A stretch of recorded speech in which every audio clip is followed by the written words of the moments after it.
विधन हरण गणराज सोहर, पद गावत वो बहिनी। विधन हरण गणराज सोहर, पद गावत वो बहिनी। विधन हरण गणराज सोहर, पद गावत वो।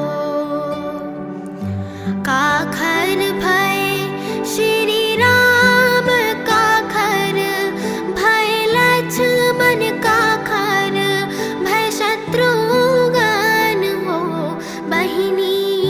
काखर भरत भुवाले राजा के घर सोहर हो बहिनी। काखर भरत भुवाले राजा के घर सोहर हो।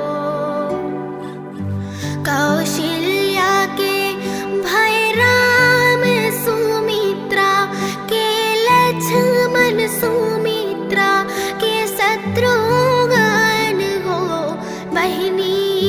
कैकेयी के भरत भुवाले राजा के घर सोहर हो बहिनी।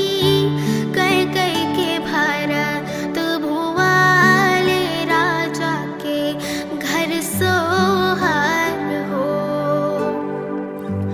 अन धन